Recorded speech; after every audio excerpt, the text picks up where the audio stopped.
All right, welcome back to Lakeside Lodge. We're here for another edition of Tajh's Take. Taj, we're going to do something a little different this segment. We're going to let you share some things that the fans wouldn't know. You know because you lived it. You were in that locker room. Fans have all seen the videos.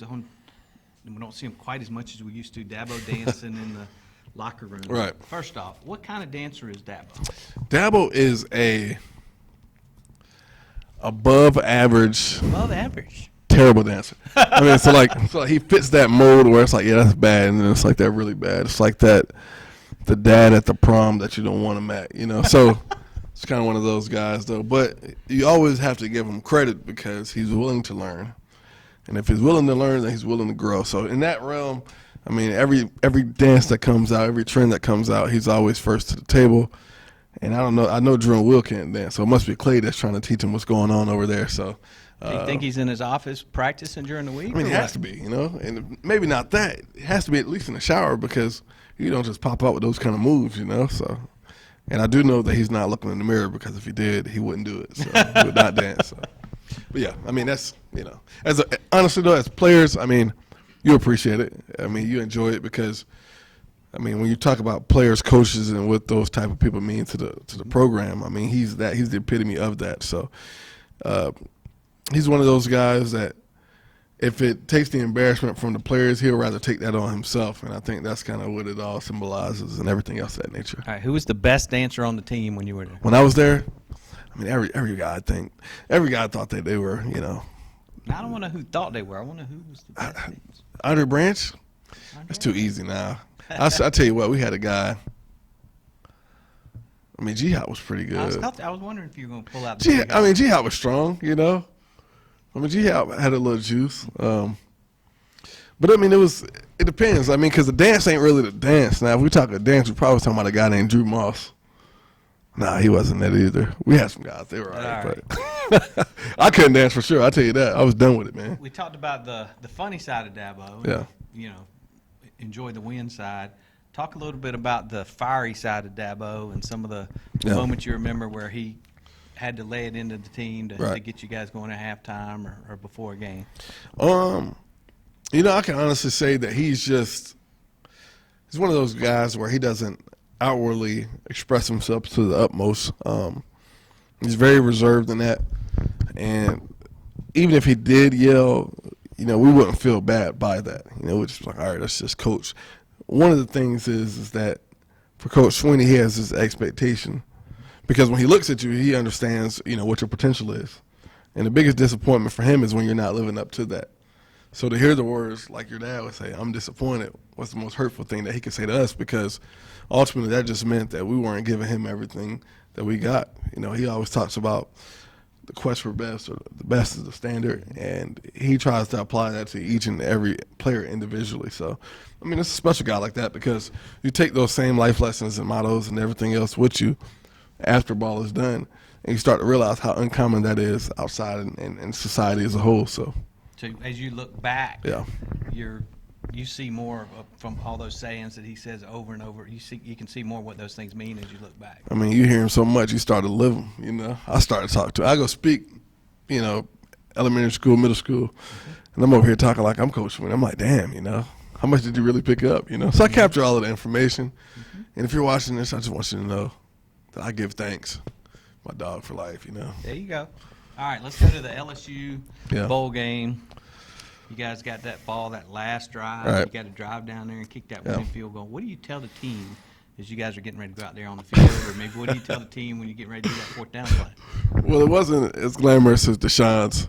What did he say? Let's go be great. Yeah, none of that speech, man.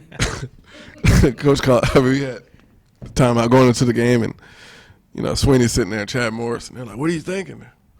I was just like, "I don't know," you know. Nuke, he was like, "I don't know." Brandon Ford was like, "Well, you know, we ran this play earlier, and it didn't work for us then, but we had guys open. Coach, we should run it again."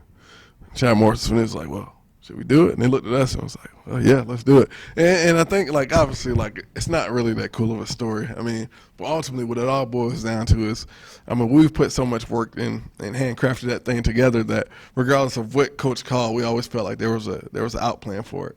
we always felt like we could make it work regardless of how the stack was decked. So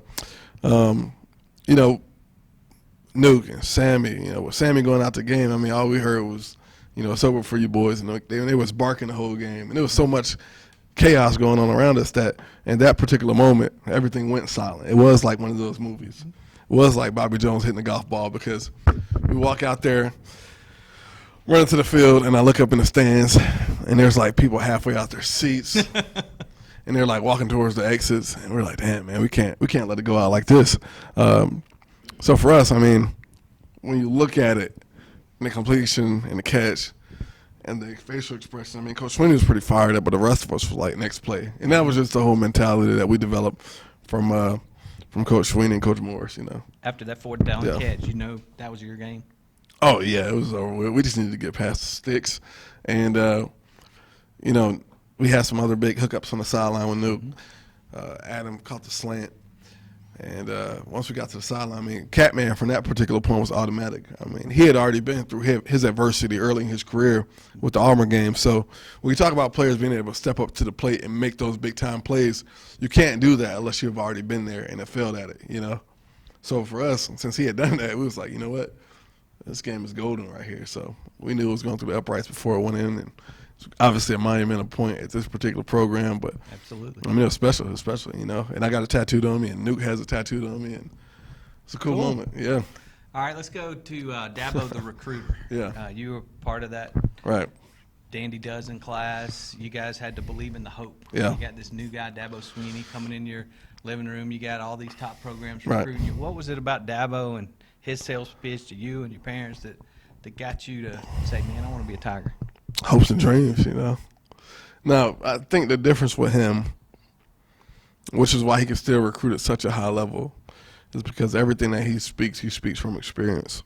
It's all genuine, and it's all real. And, at that point, when you're talking about these kids, I mean, they call them kids, but, I mean, these guys have interacted with thousands of people at this particular point.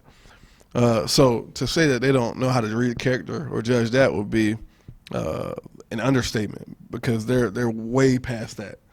I mean, they've spent more time dealing with different people than most of the adults have at that point in their lives, because every coach is beating down the door.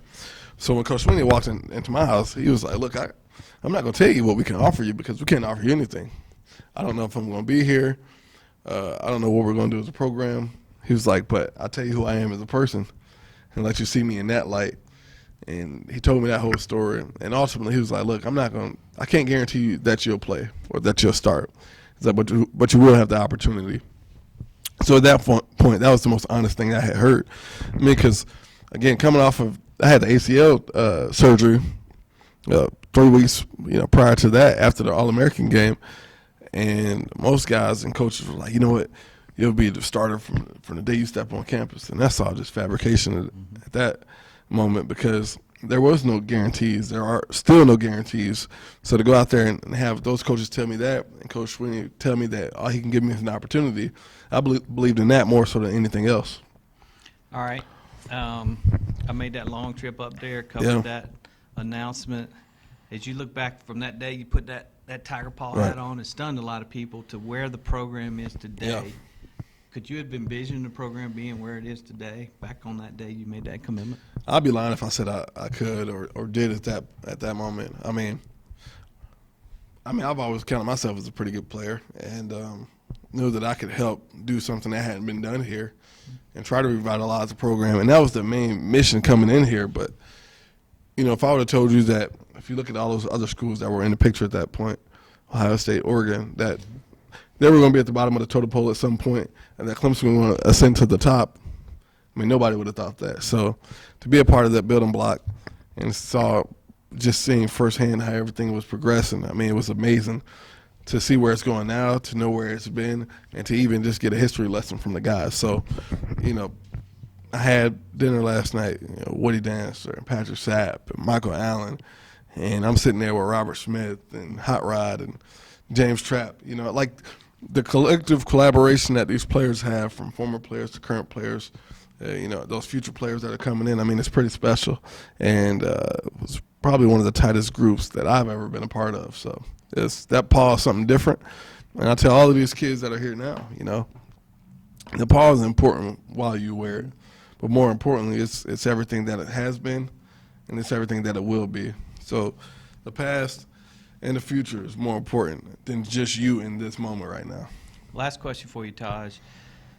What did it mean to you and the other former players when Clemson wins that national championship, and the first thing Dabo and Ben Boulware and a lot of those guys are talking about is you guys that built that foundation? I mean, it was special. You know, I never thought that Ben was going to get up there and say what he said. I mean, it was awesome validation, you know, for all the time and energy that we put in. But for a lot of those guys, they saw what it looked like, you know.